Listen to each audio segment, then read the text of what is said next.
अस्सलाम वालेकुम व्यूअर्स, मैं हूं शाम रंधावा। व्यूअर्स, आपने एक शायद किताब का नाम सुना हो, नसीम अजाजी की किताब है और तलवार टूट गई। तो बस और पीडीएम टूट गई। पीडीएम जो इतने महीनों से शोर मचा रही थी टूट गई।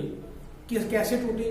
और सारे जो ये चूंकि एक आइडियोलॉजी नहीं थी इनकी, ये सारे वो लोग थे जो मफाद पर टोला इकट्ठा हुआ था और वो मफादात अपने अपने ले रहे थे और आखिर में आके मफादात का ही टकराव हुआ और वो टूट गई है। एक चीज मानना पड़ेगी, एक सरदारी सब पे बारी का नारा जो लगाया जाता था पीपल्स पार्टी की तरफ से, वो वाकई सच्चा है। एक सरदारी सब पे बारी है। जस्ट इमेजिन किया गया है जरदारी ने।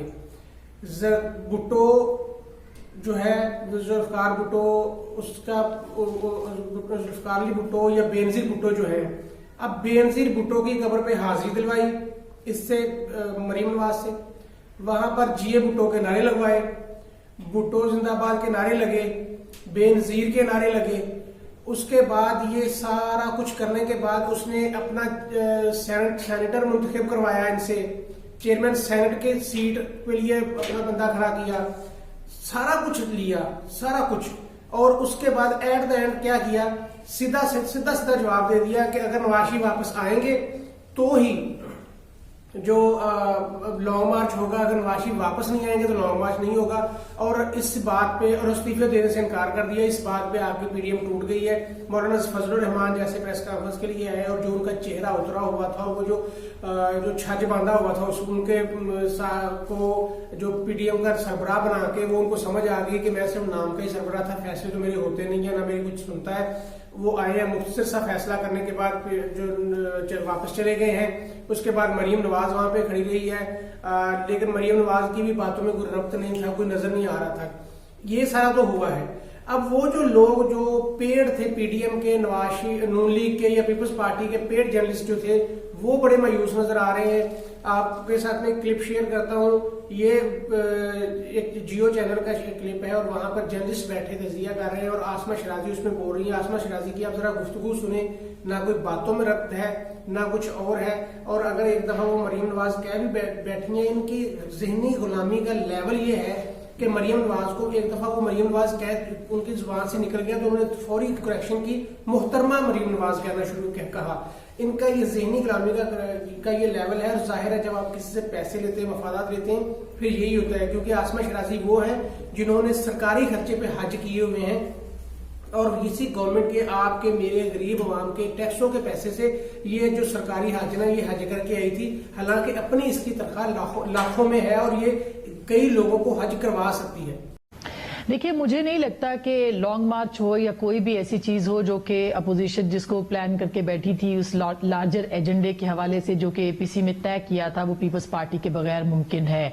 यहां तक कि लॉन्ग मार्च में जो क्राउड आ सकता है वो भी ज्यादा, जो इत्तलात है वो पाकिस्तान पीपल्स पार्टी सिंध के अंदर से प्लान कर रही थी और पूरी तैयारी के साथ। और ये पीडीएम के प्लेटफॉर्म पे ये डिस्कस हुआ था कि चूंकि हुकूमत सिंध के अंदर पाकिस्तान पीपल्स पार्टी की है, लिहाजा वहां से अवाम का आना जो है वो ज्यादा मुनासिब होगा। एक बहुत अहम बात है कि पिछले 2 दिन में ऐसा क्या हुआ है कि मियां नवाज शरीफ ने via media Pakistan peoples party को ये कहना शुरू कर दिया कि अगर वो इस्तीफा नहीं देंगे तो उसके बाद लॉन्ग मार्च, उनका जो फ्यूचर है पीडीएम का, या उनको इस्तीफा देना पड़ेगा। उन्होंने क्यों मशरूत करना शुरू कर दिया पीडीएम को? तो कुछ पिछले 2 दिनों के अंदर ऐसी डेवलपमेंट सामने आई है। हालांकि पिछले 4 महीनों के से तकरीबन ये बात पाकिस्तान पीपल्स पार्टी कन्वे कर चुकी थी, मुख्तलिफ प्लेटफॉर्म से पाकिस्तान मुस्लिम लीग नवाज को कह चुकी थी, मौलाना को क्लियर कर चुकी थी कि इस्तीफे पाकिस्तान पीपल्स पार्टी जो है वो नहीं दे सकती, उनकी पार्टी इसके ऊपर रजामंद नहीं है।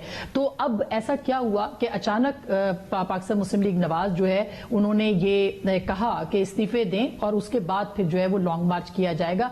तो कुछ ना कुछ मौलाना फजलुर रहमान और मियां नवाज शरीफ के बीच तय पाया, जिसका कि आज आपने मीटिंग के अंदर शाखसाना देखा।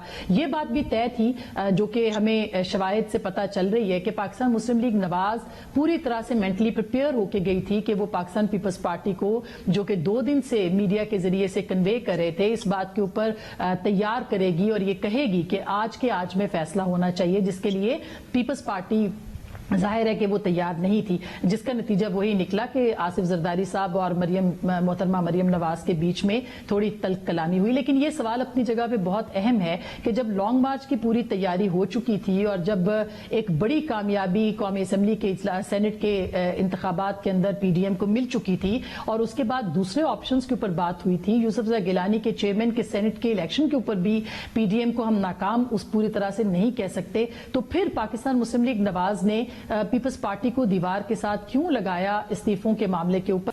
आपने वीडियो देखी है, वीडियो में नजर आ रहे हैं कि सबके चेहरे उतरे हुए हैं और ये वो टोला है जो इमरान खान के खिलाफ है, जो पीटीआई के खिलाफ है और जो ये चाह रहे हैं कि जो एक रात से दिन न चढ़े और सारी गवर्नमेंट जाती रहे। और इनकी ख्वाहिशें जो नजर आ रही हैं, वरीदा फरूकी है, मंसूर अली खान है या ये है, इनकी ट्विटर पे देखने वाले हैं, इनकी बातें सुनने वाली हैं, इनके चेहरे उतरे हुए हैं। और वजह क्या है कि पीडीएम अब लॉन्ग मार्च का फैसला नहीं कर रही है। लॉन्ग मार्च अगर हो जाता फिर इनको ये होना था कि गवर्नमेंट जा रही है, फलां हो रहा है, ये हो रहा है, वो हो रहा है, लेकिन वो उसमें नाकाम रहे हैं। फिर उसके अलावा सेनेट का जो इलेक्शन था इससे पहले उस पर इन्होंने शोर मचाया था। मतलब आप ये कोई मौका हाथ से जाने नहीं देते हैं और इंतहाई फजूल और वाहियात किस्म की इनकी बातें होती हैं, ट्वीट करते हैं। पिछले दिनों एक ट्वीट जो खुद को बहुत बड़ा जर्नलिस्ट कहते हैं हामिद मीर, उसका ट्वीट देखा था और उसने एतराज क्या किया था कि गवर्नमेंट जो है ये इंडिया से कोरोना वैक्सीन मंगवाने की ट्राई कर रही है, ये मंगवाने के लिए प्लान कर रही है,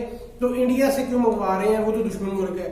जस्ट इमेजिन कि ये इस लो लेवल पे कोई जर्नलिस्ट नहीं कम से कम सोच सकता।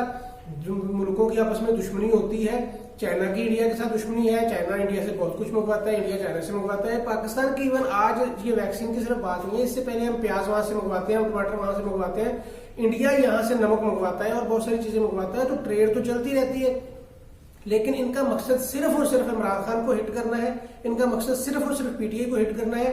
और ये सारा कुछ जानते हुए भी, हाँ ये नहीं है कि हामिद मीर को पता नहीं था, ये सारा कुछ जानते हुए सिर्फ और सिर्फ इमरान खान के खिलाफ प्रोपेगेंडा करने के लिए, लोगों को, अवाम को उसके खिलाफ मुश्किल करने के लिए, उसमें नफरत पैदा करने के लिए ये सारी छोटी छोटी हरकतें कर रहे हैं और अपना ही जो किरदार है वो नंगा करते जा रहे हैं, अपना ही किरदार दिखाते जा रहे हैं सबको और बहुत लो लेवल पे जा रहे हैं, अपने कद छोटे कर रहे हैं।